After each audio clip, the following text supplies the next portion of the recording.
Assalamualaikum warahmatullahi wabarakatuh.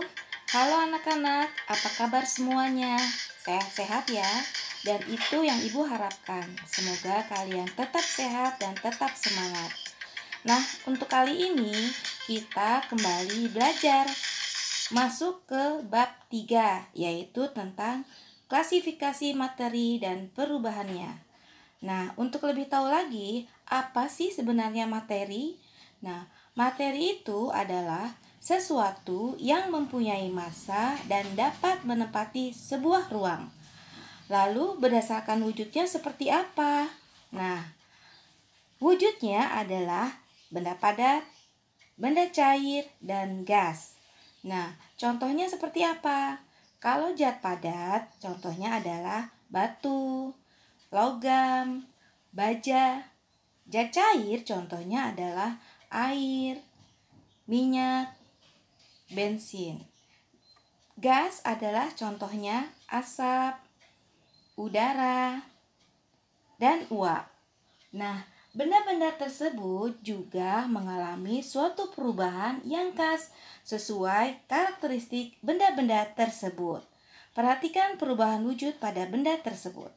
Nah, ini adalah peristiwa perubahan wujud benda, di mana padat menjadi gas adalah menyublim. Menyublim itu contohnya apa ya? Seperti apa? Ayo.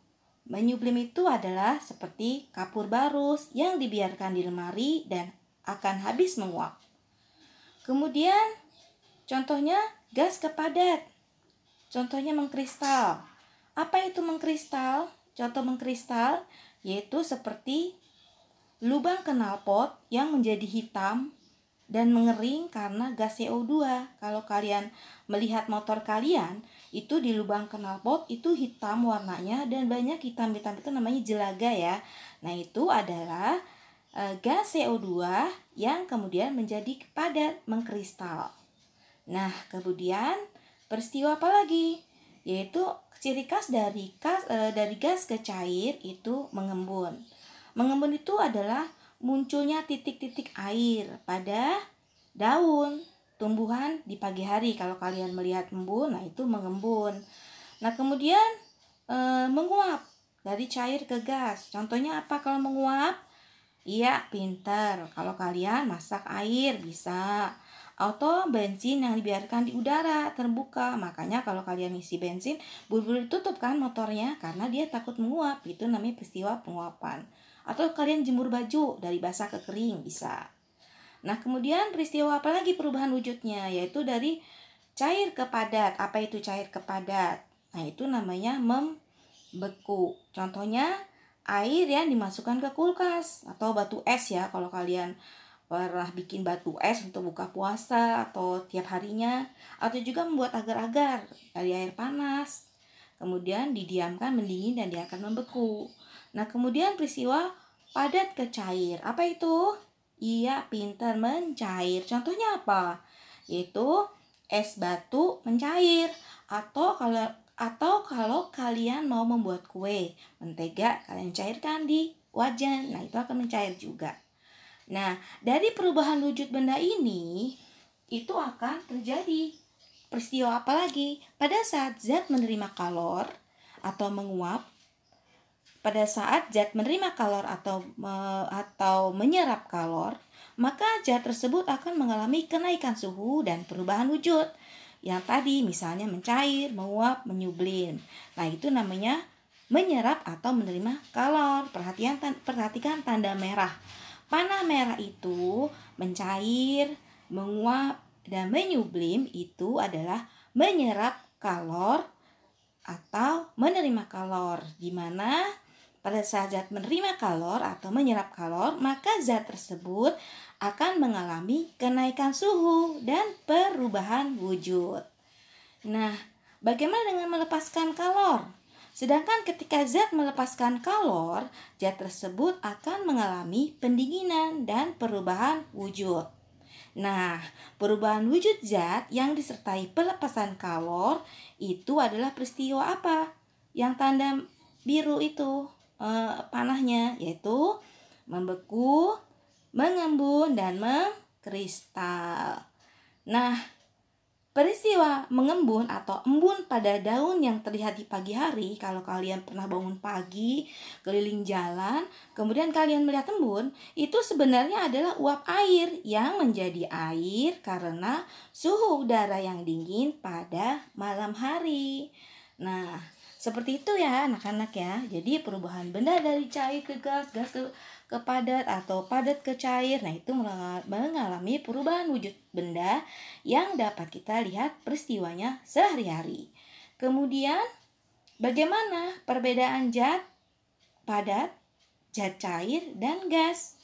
Nah, zat padat adalah bentuk volume tetap, jarak antar partikel rapat, partikel tidak bergerak bebas.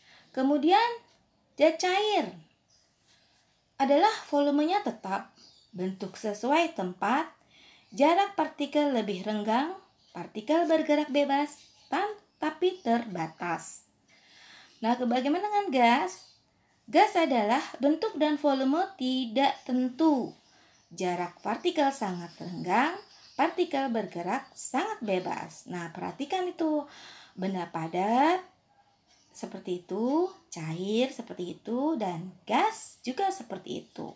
Masing-masing mempunyai ciri khas ya.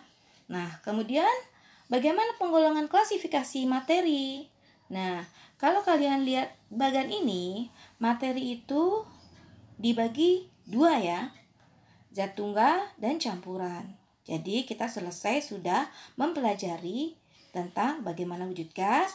Nah, saat ini kita belajar tentang penggolongan klasifikasi materi, di mana materi adalah dibagi dua, zat tunggal dan campuran.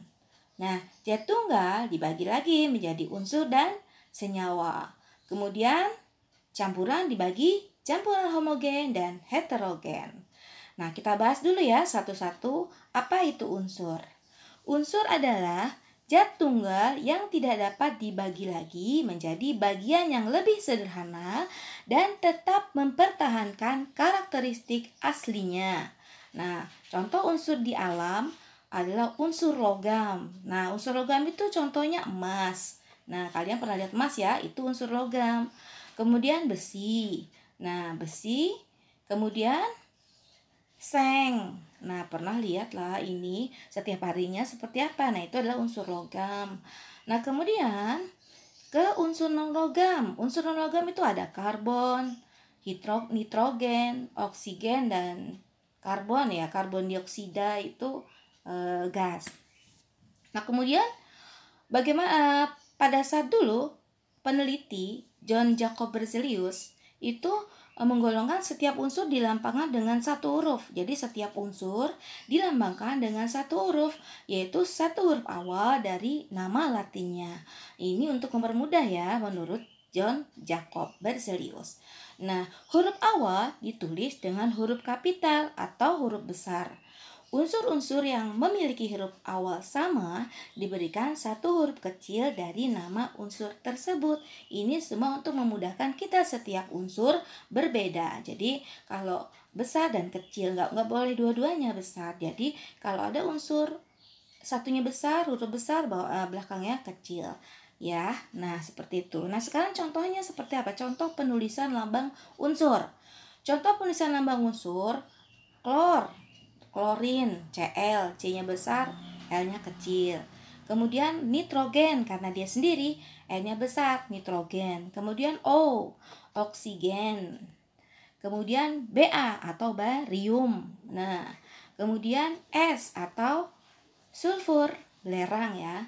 Kemudian C atau karbon. Nah, itu contoh penulisan lambang unsur. Kemudian contoh lainnya, nah ini contoh banyak unsur ya. Unsur nanti kita akan mempelajari unsur itu pada saat kalian kelas SMA. Itu nanti akan belajar tentang periodik unsur, sistem periodik unsur. Nah itu macam-macam banyak unsur yang kita pelajari. Bahkan kita di kelas 7 sudah belajar unsur kan. Nah ini adalah salah satu tentang unsur. Nah dimulai itu apa? Cr, krom. Kemudian magnesium, Cr itu Cr, krom. Nah, Mg itu magnesium, ferium besi ya. Kemudian selenium Se, kemudian fluor F, cuprum Cu, Na natrium, kalsium Ca, dan Zn zinc atau seng. Nah, ini adalah contoh-contoh unsur yang pelambangan namanya ada yang satu, kalau dua ditulis besar, yang lebih besar yang awal, kemudian yang kecil. Nah, kemudian apa itu? Kita belajar senyawa. Apa itu senyawa? Yaitu zat tunggal yang terbentuk dari beberapa unsur dan dapat diuraikan menjadi dua atau lebih zat yang lebih sederhana dengan proses kimia biasa. Contohnya apa? Nah, ini contohnya adalah H2O. H2O itu air ya. Nah, H2O ini terdiri dari dua unsur, yaitu hidrogen dan oksigen, di mana H-nya ada 2 dan O-nya 1. Nah, ini dikatakan senyawa kenapa? Karena unsur tersebut punya teman H dan O. Kalau dia berdiri sendiri, misalkan hidrogen, nah itu unsur, atau oksigen sendiri itu unsur. Tetapi kalau sudah dua, punya gandengan 2 atau lebih, H2O, maka dia dikatakan senyawa karena dia mempunyai 2 unsur. Nah, seperti itu ya, paham ya? Nah, kemudian contoh senyawa dan unsur penyusunnya. Nih, perhatikan ya. Tadi Ibu bilang bahwa senyawa itu mempunyai teman 2 unsur. Nah, perhatikan contoh di sini. Nah, rumus kimia CO atau non-logam itu dari karbon dan oksigen, di mana karbon itu non-logam 1, non-logam 2 oksigen. Nah, si CO ini punya 2 teman, punya 2 unsur, yaitu C dan O. Namanya karbon monoksida. Kalau dia sendiri, C sendiri, itu namanya unsur. Kalau O sendiri, namanya unsur. Berhubung dia 2, bergandengan CO, nah dia menjadi senyawa, menjadi karbon monoksida. Demikian dengan CO2. Sama, dia terdiri dari CO2, hanya O-nya 2, C-nya 1. Nah, seperti juga nitrogen trioksida atau N2O3. Terdiri dari N dan O. N-nya 2, O-nya 3. Nitrogennya 2, oksigennya 3. Nah, demikian dengan N2O5. Terdiri dari 2 unsur, nitrogen dan oksigen juga. Tetapi N-nya 2, O-nya 5. Nah, kalau bahasa kimianya 2 itu di. Jadi dinitrogen. Kalau 5 itu penta. Jadi dinitrogen pentaoksida. Nah, itu nanti kalian akan pelajari di SMA bagaimana penamaan unsur. Nah, seperti itu ya. Nah, kemudian apa itu campuran? Nah, kita belajar campuran nih. Campuran itu apa ya? Campuran adalah suatu materi yang terdiri atas 2 zat atau lebih yang masih mempunyai sifat zat asalnya. Nah, campuran itu dibagi 2, homogen dan heterogen. Nah, kita bahas satu-satu nih. Campuran homogen adalah campuran yang tidak dapat dibedakan zat-zat tercampur di dalamnya. Atau misalnya sudah dicampur nggak kelihatan. Contohnya larutan apa? Kalian pernah bikin teh setiap pagi? Nah, ketika kamu nyampur gula di teh, kelihatan nggak itu si gula sama teh? Nggak kan? Kecampur. Atau kalian membuat campuran es jeruk dengan gula. Nah, yang kecampur apa? Nggak, semua kecampur kan? Nggak beda. Kalian nggak bisa lihat, jeruknya mana, airnya mana, gulanya mana. Nggak kelihatan. Nah, jadi itu yang dinamakan campuran homogen. Nah, bagaimana dengan heterogen? Nah, campuran heterogen adalah campuran 2 zat atau lebih yang masih terlihat bidang batasnya. Hal ini karena zat tidak dapat bercampur satu dengan lain secara sempurna sehingga dapat dikenali zat penyusunnya. Nah, contohnya ini ya. Tadi homogen tuh ada sirup ya, bisa. Kemudian kalau heterogen tuh bisa minyak ya. Kalau kalian melihat minyak tuh nggak tercampur, pasti kalian melihat minyaknya di atas, air di bawah, atau kalian melihat pencampuran yang lain yang tidak menyatu. Nah, itu adalah campuran heterogen. Nah, sampai di sini kalian paham ya? Jadi, apa itu perubahan wujud benda? Apa itu materi? Apa itu unsur? Jadi, unsur-unsur itu ada apa aja unsur. Contoh unsur adalah seperti oksigen, nitrogen, kemudian senyawa. Jangan lupa senyawa itu punya temen. Nah, itu berdua senyawa atau lebih. Nah, itu senyawa. Kemudian kita belajar lagi penggolongan materi, di mana materi itu ada zat yang tadi tunggal, kemudian senyawa, kemudian campuran, homogen dan heterogen. Nah, dia dipahami ya. Semoga kalian paham dengan hari ini kita belajar tentang klasifikasi materi. Nah, untuk pahamnya lagi, kalian mengerjakan evaluasi. Nah, di sini kalian bisa melihat emas itu termasuk unsur, senyawa, campuran homogen atau heterogen. Kalian centang nanti mana yang senyawa, campuran homogen, dan heterogen. Nah, Ibu harap kalian mengerti ya dengan evaluasi ini. Kita ucapkan alhamdulillahirrabbilalamin. Semoga ilmunya bermanfaat. Ibu ucapkan banyak terima kasih. Wassalamualaikum warahmatullahi wabarakatuh.